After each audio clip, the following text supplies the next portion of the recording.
take one. When I have these conversations, it's always from a perspective of love, but truth has to always be spoken, especially for a generation that's coming after and a generation that's there now.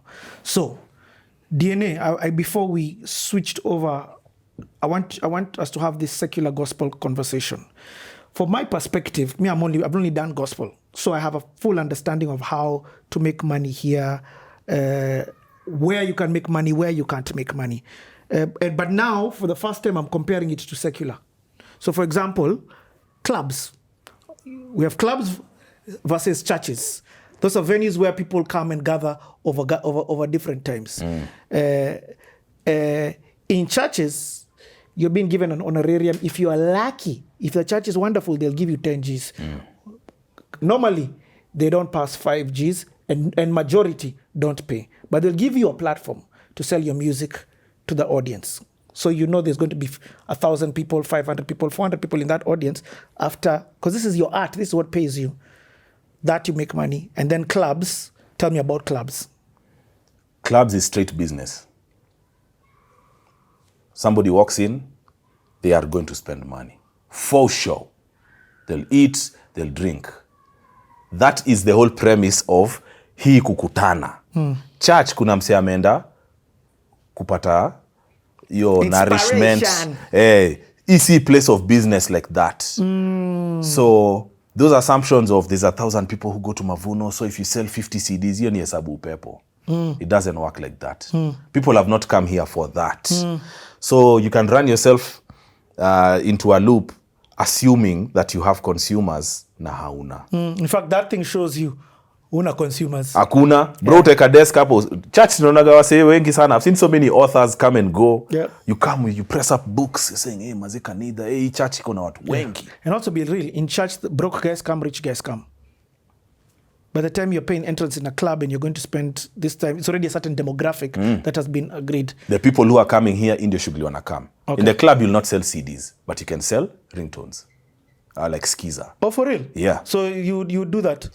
I didn't do that, but guys do that. Okay. Yeah. But the club, you arriving in the club. Mi nimekuja hapa ini do. Unalipwa. Straight. And what's this new thing Straight. that I'm hearing? There's different forms that you're paid for the club. Kuna wasanii wanaingia club na hawaimbi. Wanafanya walkthrough. Yeah, we've done that a million times. What does that mean? It's like there's hype of people knowing DNA went to this club in Busia. Yeah. So people will come to the club because, hey, DNA ako huko. But the club can't afford to pay you maybe 60, 70,000. So they'll pay you 20,000. You walk in, utapiga mapicha na wase, have some drinks, alafu uishi. And the drinks on the club? Of course. That's so cool. So unaweza fanya walkthrough. Unaweza fanya walkthrough, but hiyo ni biz. Otilo Brown amekula hizo vitu, my friend. Otilo is a beast. He can do 6 clubs in a night. Okay, 6 maybe I'm exaggerating, but definitely 3. Walkthrough, wasa wanataka kuona. The guys want to say, hey, maze, nilipiga picha na Otile. Na utamita Otile wapi? Kwa hii club? Bas. So you now outside. And then the club has the reputation of, hey, last weekend Otile alikuwa hapa, sijui Kali alikuwa hapa, DNA alikuwa hapa. So there's that sense of value that the club gets from you having gone there. The DJ can play your song, but you're not moving. Neza salimia wase, but history ingine ya tumechafua, no. So kuchafua, price goes up now. Price goes up. Now you're paying. That was the model. And this one is limited. You're telling them, I'm going to come for this. It's an hour. It's whatever different clubs. Well, let's say 45 minutes, an hour. Unaweza nini. So bro, in a night you can do 3 clubs, 4 clubs. We tried that. It was very dangerous. Also, if you miss on the timing, umeharibu busy amse. So that thing of double booking shows is a problem. Hey, we tried it in the beginning, we were ambitious, but tuliona inaharibu. So unless they're very close to each other. But India, Nairobi, hizo masho tulikuwa tunaita mlango. Mlango tunaweza shikanisha. Mlango is the club can't afford to pay you. So you tell them, cheki, don't pay me. Run ads, get a roadshow, a pickup to go around telling guys DNA anakam, weke maposta kila mahali. And then I bring my bouncers to the gate, to the door. And then you sell drinks, me I keep tickets. For real? Yeah. So but Mlango is hit or miss. Yes. Because guys may not show up. Guys may not show up or guys may really come. Sometimes you can take a check like 50K from a club, alafu uone wasa wameingia unasema, damn, I wish tungefanya Mlango na hao watu. This is insane. Yeah. I've never heard of this. Yeah, so those are the revenue models, but it's straight business. It's business. Tumekuja hapa biz ni dongapi, hata kama ni 5k Nido na tunajua na kuna contract. Si story ya kubless the youth. And I don't, yani mazewa so a church msifeel na wabonda. I'm just talking about business. Business. I went with Maxima Melodies to Mombasa courtesy of Young. Hey, niliona vitu sijaiona. Like, so they told me, so yeah, let's go do ministry in Mombasa. I said, cool. So, situfanye ile kitu. Said, so, ile kitu kiaje lekea. So, book the ticket. Usibook ticket ya 6 a.m. Book ticket ya 10 a.m. hapo hivo. Wasana kuangalia ile ya, what is this guy talking about? But Young was very accommodative. Yeah. But pia tumefika Mombasa alafu mko like 5 niggas ati sasa deckers ati mtashare room. Me, I'm from this world of I've got my private room. Yeah, hizi ni gani maze. Like bro, it was weird as hell, man. And again, the reason why we have to share this is in case anybody's thinking this is how the role plays. I'll give an example with during my time, I'm not talking about now, K-Crew and More Sound are the first people who started paying. But K-Crew, you're going down. They handle all expenses, accommodation and food, but you're not being paid. So you're going down and you're going to do a TSO, a gig with so many people. With so many people. To what end? Yeah. Fame. Fame new levy, bro. But also, let me say, gospel has access to schools. So, okay. So me, I agree. I would meet 2,000 kids, 5 different schools. And you can sling t-shirts and CDs. Yes. Because of working with them, hapa mali hakuna do. 100%. That's a very fair business model. I met Kinamos and Jugush. I met all those guys. They were cool guys. Maybe my mind was just built around... You're coming from this system. From this system of straight up cash value, maze. Leta ido, tufanye hii kitu. Now wase straight, yani hata amwezi sumbuana. Kama una yodo, atufanye hiyo show. Yeah. Very simple. But now church, I found kuna history ya ministry. And I understand the need for it. And people are calling me because, bro, you have an experience, like with alcohol and all these things, that these people need to hear about. Come and talk to them. It's a genuine need that the church has, that the church is trying to fill. I respect that. But what about me? Mi si Yesu, bro. But ukikuwa na courage ya kusema hivyo, wasona wanaona kama unaringa. Yes. Kwa hivyo mi hiyo kitu ilini disillusion mbaya. And also Kolo, I remember even when Kolo entered the industry, it ilimgonga as well. Because guys are like, say, it's almost like uko na kiburi because you're asking to be paid. Pay me. For... Shida iko wapi? Yeah. Ati pay me before. Hey, pay you before. Kwani you don't trust us? Yeah, I don't trust you. I don't know you. Mbona ni kutrust? Yeah. Juu sisi yote ni wa Kristo. So nikaanza ku get lost in those things like, hey, ama ni mimi maze. But I genuinely deep down felt like I said, guys wanted me to prove myself. And I was not here to prove myself. Me, I came here to save my own life, bro. I get it. Mi siko hapo kuonyesha mimi ni kijana mzuri. I would love for you guys to accept me. But if you don't, itabidi hustle imeendelea.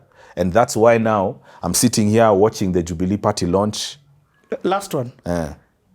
Just to school you. Yeah. The guy who brought money into the industry in gospel is none other than our good homie, Kev. Thought so. Kev is the first one who now started accommodating and paying people to the perspective of where they could buy cars. Guys could move into better houses. That you had hits for days, bruh. Before anze kuzikula. Yes. So today is the first day as a gospel artist that I can talk and I can say, as a former gospel artist, that I can say, this guy really helped the industry. He put a kakitu into people's pockets. Big shout to Kev. Mad respect. Very misunderstood. And of course, a lot of guys now, people say he killed the industry. By doing what? Because guys now became money. Instead of being ministry. There should have been a balance. But I'm also now like... Lacrea ko ministry? Is Lacrea in ministry? He's in ministry. He's in ministry. But he's also a millionaire. Yes. Shida iko wapi? Yeah. Let them coexist. Atungebaki kwa hiyo beginning stages. Such a conversation that has never been had. This conversation that we're having right now. Yeah. Gospel guys will share it. Bro, guys can't beba ministry when they're hungry. Tusidanganyane. Uta struggle maze, uvae fiti, unuke fiti, but itafika mali kitu itakuchokesha. Mavuno was the first church that started paying band members. We're in the world of money this now, is all guys. this guy does. Hold his guitar and play it. Nobody else was doing this. Really? So when I came in, I had an unrealistic expectation is what you're telling me. Bruh. That time ya Kev, by the groove nilikuwa nashindwa, okay, yani ase watanilipa hii do.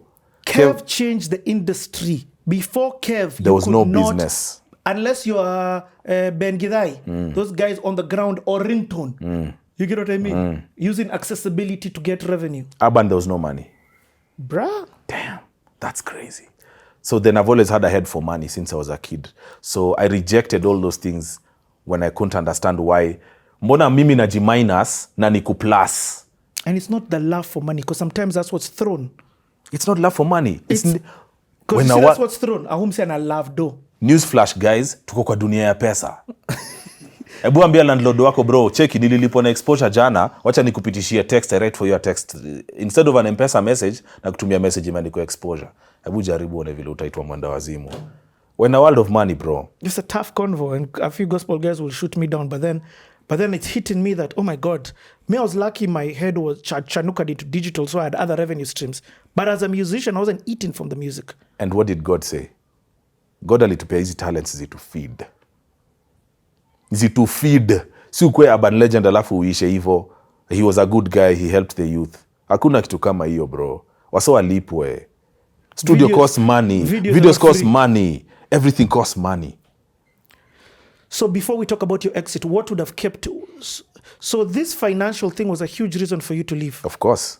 In fact, let me say it was the reason for you to exit. It was one of the major reasons, but along the way, after now working with Kambua, Kahura, after doing Safi, after meeting all these people who I met, such good guys, DJs, Akina Nevs, I met so many people, Nevs, amazing guy. But I started to reach a point of saying, why is it that I must only sing Yesu ni Mwema music?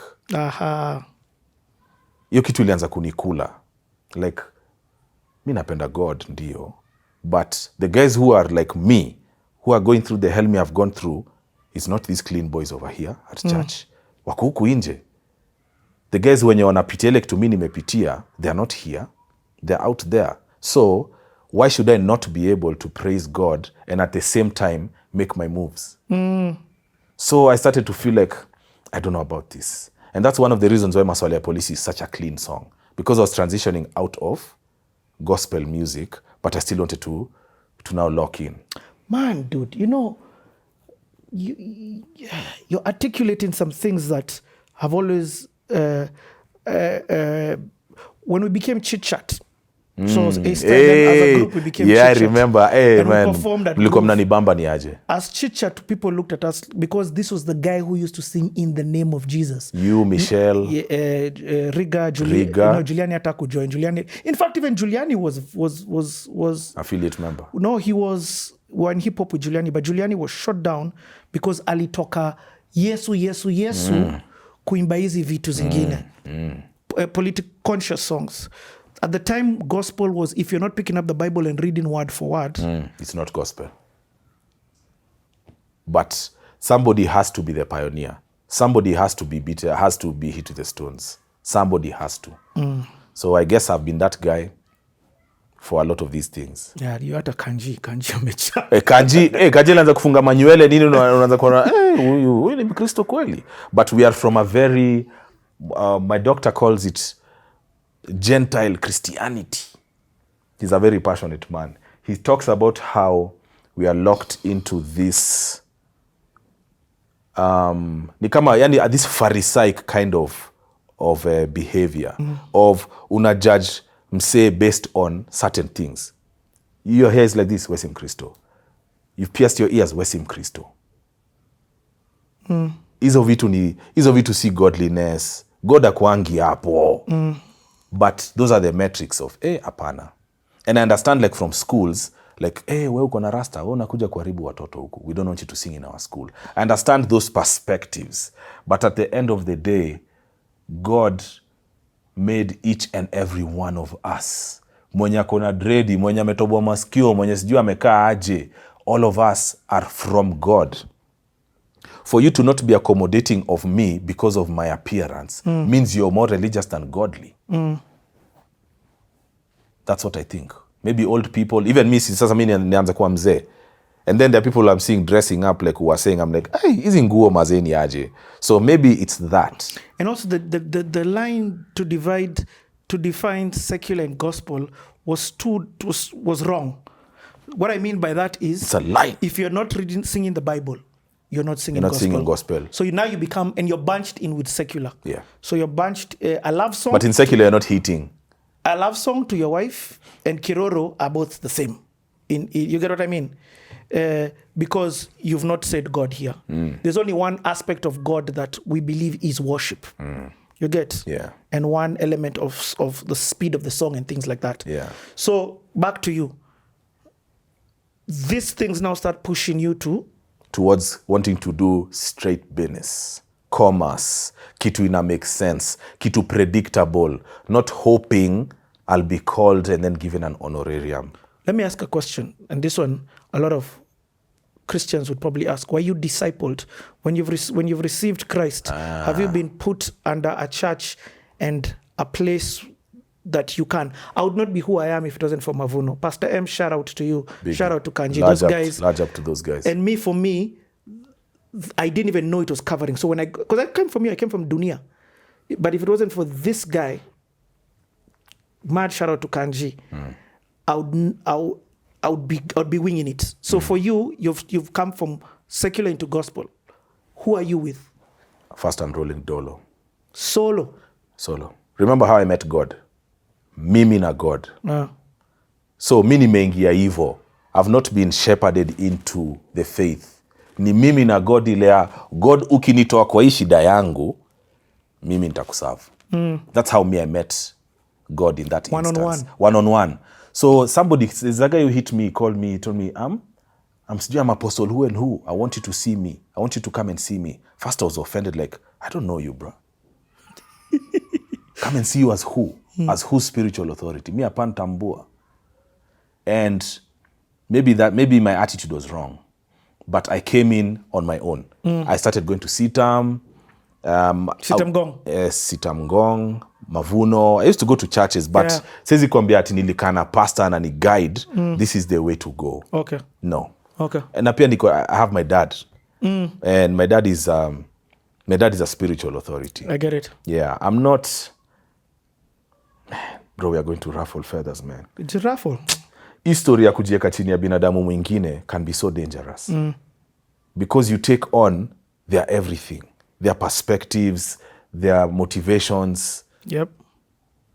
When ni binadamu mwenzangu, bro, me I wake up and talk to God just like you. I say the cut and toe. If we go by the Bible, yenye at least tunajua sisi wote kidogo, God removed the barrier between himself and me. So tena nianze kupita kwa umse, I can take advice. I can sit down and listen. Mtu anasema hivi na hivi na hivi. But to make myself a student of somebody. You're not my daddy. We si baba yangu, bro. Alhamdulillah niko na baba yangu. You know. Sa tena aje nianze kutafuta watu huku nje. Na historia, man, me I've seen guys being misused, bro. I'm seeing it even right now, if I can be honest, of people serving under wealthy people and receiving nothing in the name of serving. Unaserve nani? I'm bearing. Mi sitambui hizo story. It's a tough converse. Mi sitambui hizo story, bro. Nasema ukweli. Let me make my mistakes.